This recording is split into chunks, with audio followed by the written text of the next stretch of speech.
Hey, salut bande de codeurs et bienvenue dans cette sixième partie de notre tutoriel consacré au framework web MVC Django écrit en Python. Dans la partie précédente, la partie 5, on avait parlé tests automatisés, où on avait écrit une batterie de tests unitaires et fonctionnels qui nous ont permis de vérifier que notre code n'avait pas de régression et qu'il n'y avait pas d'erreur à l'intérieur.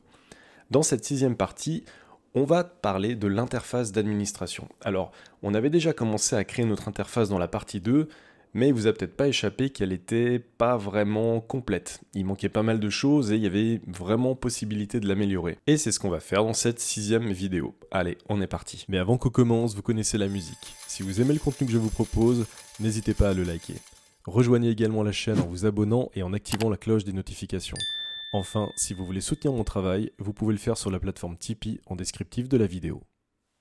Si vous vous rappelez, dans notre fichier admin.py, ce qu'on avait mis, c'est qu'on avait demandé justement qu'il y ait un register de notre modèle question pour que les questions soient prises en compte directement dans notre interface d'administration. Et en faisant ça, on avait automatiquement eu les questions qui avaient été prises en charge dans l'interface d'admin. Donc ça, c'était fait de manière automatique et c'était assez cool. Quand on rentrait dans une question, on avait cet affichage-là.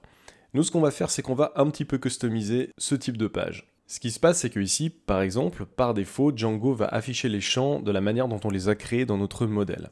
Si on reprend notre modèle question, on voit ici qu'on a question date et enfin pub date. Et c'est exactement comme ça que lui les affiche. Sachez qu'on a la possibilité, bien évidemment, d'ordonner les champs comme on souhaite. Et c'est ce qu'on va faire. Donc pour ça, on va se rendre dans notre fichier admin. Et juste avant le register de question, ce qu'on va faire ici, c'est qu'on va créer une classe qu'on va appeler question admin, qui va hériter de la classe modèle admin, qui se trouve là, et on va lui définir une liste qu'on va appeler fields. Et dans cette liste, on va tout simplement lister les champs dans l'ordre d'apparition. Donc moi, ce que je veux, c'est qu'il y ait pubDate en premier, et ensuite qu'il y ait question text. Et enfin, cette classe, on va la passer en paramètre ici de register juste après question. On sauvegarde, et si je retourne maintenant ici et que je sauvegarde, on voit que ça a correctement modifié l'ordre des champs. Donc déjà, en termes d'affichage, on voit qu'on a une certaine souplesse, une certaine flexibilité qu'on peut mettre en œuvre comme ça. Alors ici, vous vous dites peut-être, bon super, on a inversé de champs, mais sachez seulement que quand vous avez des dizaines de champs dans une interface d'admin, ce qui peut arriver, eh bien ça peut être parfois super contre-intuitif d'avoir des champs qui s'affichent avant d'autres champs. Donc là, on peut vraiment gérer l'ordre comme on le veut. Et puisqu'on est en train de parler du fait d'avoir potentiellement plusieurs champs, il peut être super intéressant de regrouper nos champs dans des sous-ensembles, ce qu'on appelle des field sets. Et on va voir comment on va faire ça. On se rend toujours dans notre fichier admin, et ce qu'on va faire, c'est que dans notre classe questionAdmin, on va définir une variable qui va s'appeler fieldSet, comme ça. Donc ça va être une liste, et qui va contenir des tuples. Et pour chaque tuple, on va avoir le nom du groupe. Alors pour le premier, on va dire qu'il ne contient aucun nom, on n'a pas besoin d'en donner. Et ensuite, on fait suivre par un dictionnaire, dont la clé est fields, donc on va indiquer tous les champs qu'on va mettre dedans, et suivi par une liste qui va contenir tous les champs qui vont être dans ce premier sous-groupe qui pour l'instant ne porte pas de nom. Et ici, nous, ce qu'on va vouloir faire, c'est juste afficher question text. Et on va créer un autre sous-groupe qui lui va s'appeler information date. J'ai pas vraiment d'idée. On met fields et ici, bien évidemment, on va renseigner pubDate. On sauvegarde, mais surtout, on n'oublie pas d'enlever ça. On sauvegarde et on regarde. Et voilà, on voit que là, on a eu deux sous-groupes de fieldsets qui ont été créés. Le premier qui contient question texte et qui n'a pas de nom spécifique.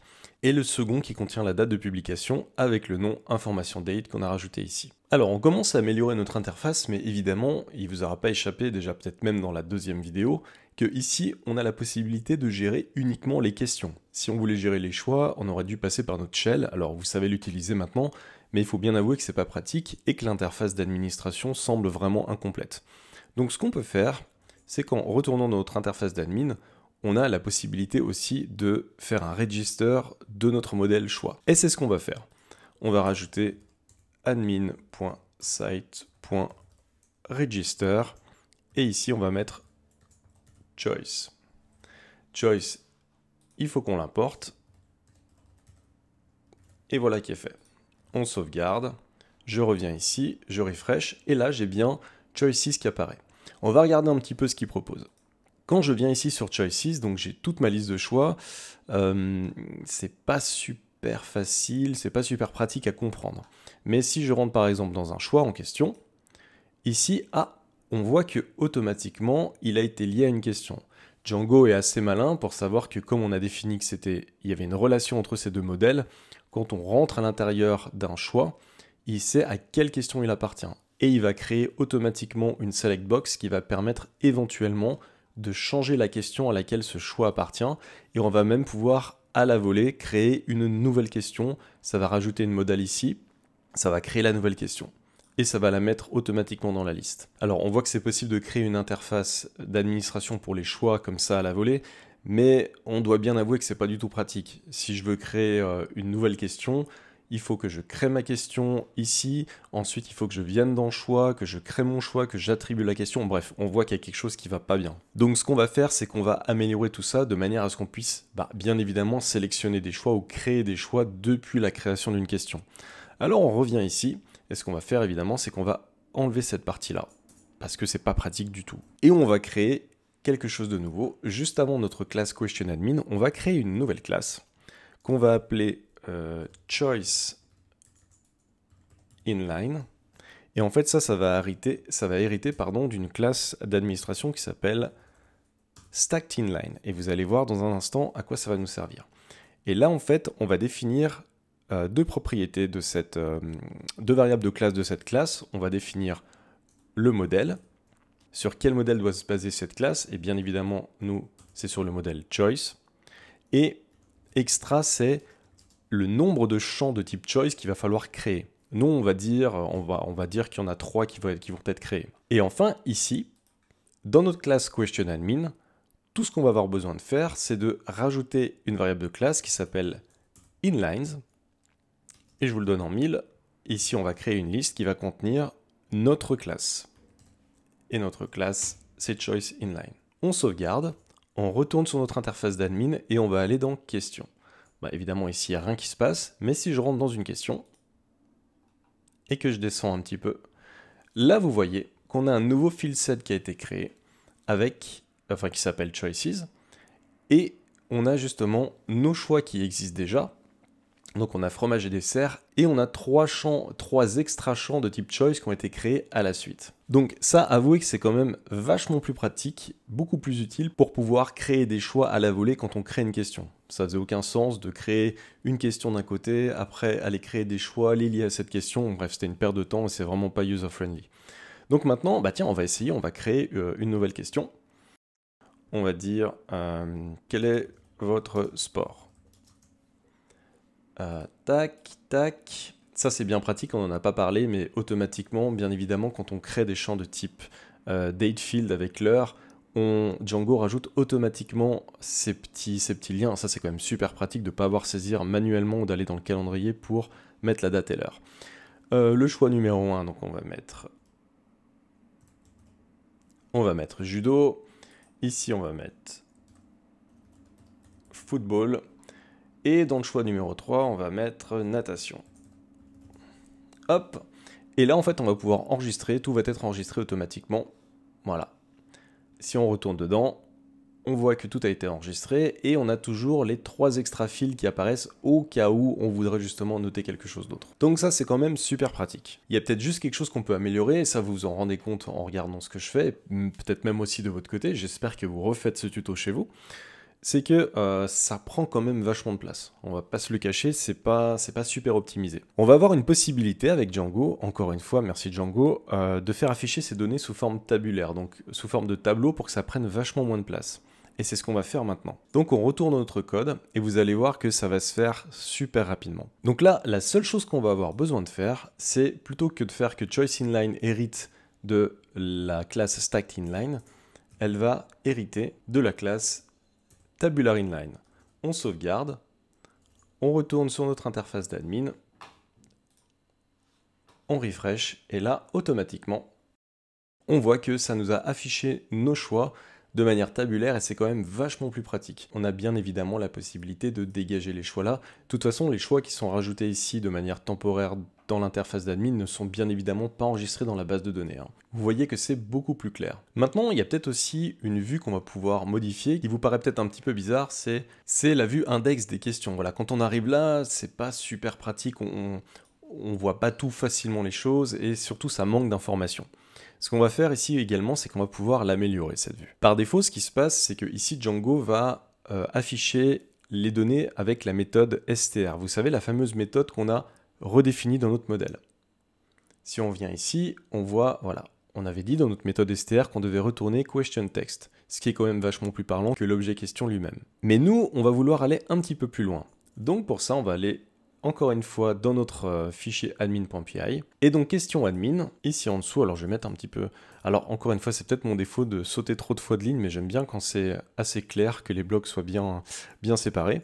Ici, on va rajouter une variable de classe qui s'appelle listDisplay, et on va l'initialiser en disant justement qu'est-ce qu'il faut afficher. Donc nous, on veut bien évidemment que questionText soit toujours présente, parce que sinon, ça va être compliqué de s'y repérer.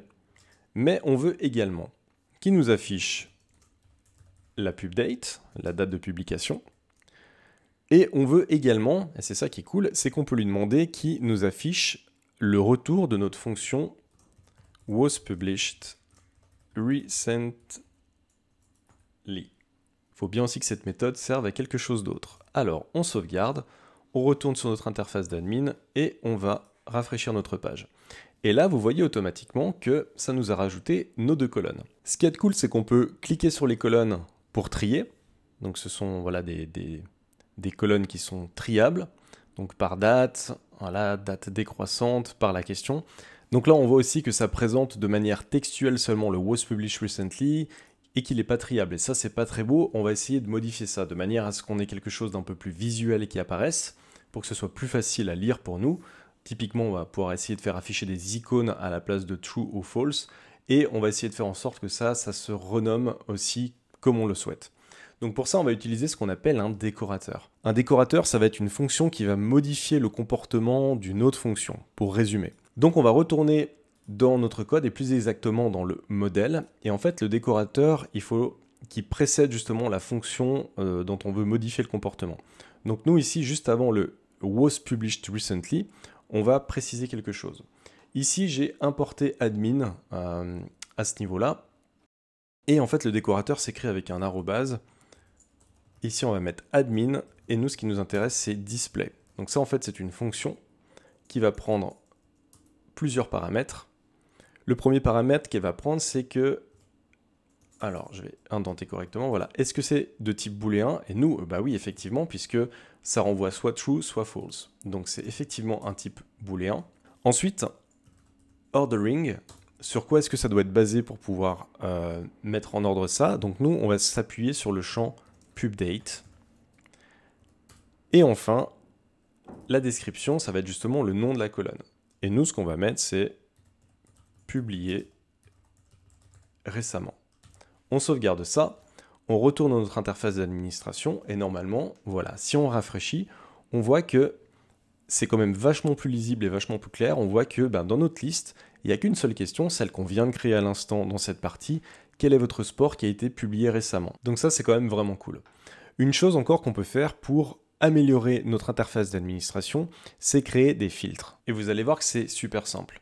Ce qu'on va faire, c'est qu'on va retourner dans notre fichier d'admin et que ici, dans Question Admin, on va rajouter encore quelque chose qui s'appelle list filter, qui est une liste, je vais réussir à écrire correctement, voilà, qui est une liste dans laquelle on va lui passer les champs sur lesquels on veut pouvoir appliquer des filtres. Et nous, ce qui va nous intéresser ici, pour l'exemple, c'est de filtrer sur pubDate. Donc on a juste à faire ça, on retourne dans notre interface d'administration, on refresh, et là, automatiquement, vous voyez qu'un filtre a été créé. Et automatiquement, ce qu'il y a de super cool, c'est que Django détecte le type du champ qu'on a rajouté. Donc là, il sait que le champ qu'on a rajouté, c'est un champ de type DateTimeField. Donc ça, il le voit dans le modèle. et il va créer le filtre en conséquence. Et ici, il y a des filtres qui sont prédéterminés, qui nous permettent de filtrer. Voilà. Aujourd'hui, on a juste cette question-là qui a été créée, ce qui est le cas. Les 7 derniers jours, on a cette question. Bon, là, évidemment, je les ai créées toutes d'un coup, mais on peut filtrer comme ça facilement. On peut effacer les filtres. Alors, afficher les nombres. Oh, waouh, trop bien, je savais même pas ce que c'était. Donc ça, c'est vraiment cool ça. Et on va essayer aussi quelque chose d'autre maintenant. On va essayer d'implémenter Search Fields, donc qui va, comme son nom l'indique, nous permettre d'effectuer des recherches. Et là, on va se baser sur un question text. On sauvegarde, on retourne dans notre interface, on rafraîchit, et là, on a un nouveau champ qui est apparu, dans lequel, alors, ça paraît un petit peu tout squeezé, mais c'est parce que déjà, j'ai agrandi pour que vous puissiez voir. Et attendez, si je fais ça, voilà. Donc là, on va pouvoir effectuer tout simplement des recherches sur nos questions. Alors, vous voyez certains youtubeurs que je suis, que j'adore. Alors celui-là, je l'adore particulièrement, c'est extrêmement narcissique. Là, je vais pouvoir choisir par exemple le mot-clé fromage. Et si je fais rechercher, voilà, automatiquement, ça me liste les questions dont le mot-clé fromage est à l'intérieur. Donc évidemment, nous, on a une petite dizaine de questions qui se courent après, mais ça peut être super intéressant quand on a vraiment beaucoup de choses dans notre interface d'administration pour pouvoir retrouver et récupérer facilement des occurrences. Et enfin, dernière chose, voilà, si vous souhaitez modifier par exemple le titre ici de l'administration de votre application Pulse, c'est vrai que c'est pas foufou de voir administration de Django, ce que vous pouvez faire, c'est que vous pouvez vous rendre dans le routage, donc dans URL de votre application. Ici, ce qu'on va faire, c'est que on va rajouter juste un import from Django contrib import admin pour qu'il sache de quoi on parle. Et en dessous des URL patterns, ici, ce que vous pouvez faire, c'est que vous pouvez faire un admin.site.siteHeader. Et ici, vous mettez vous mettez votre titre, administration des sondages. Je suis pas très inspiré. Et là, normalement, voilà, administration des sondages, vous voyez que ça modifie le titre de votre interface d'administration. Bande de codeurs, on a été un petit peu plus loin, on a grandement amélioré notre interface quand même d'administration. J'espère que cette vidéo vous a plu. Comme d'habitude, si c'est le cas, n'hésitez pas à mettre un like et à partager la vidéo. Et nous, on se retrouve pour une prochaine et dernière vidéo qui va clôturer notre tutoriel sur Django. D'ici là, je vous souhaite beaucoup de bon code et je vous dis à la prochaine vidéo. Ciao bande de codeurs.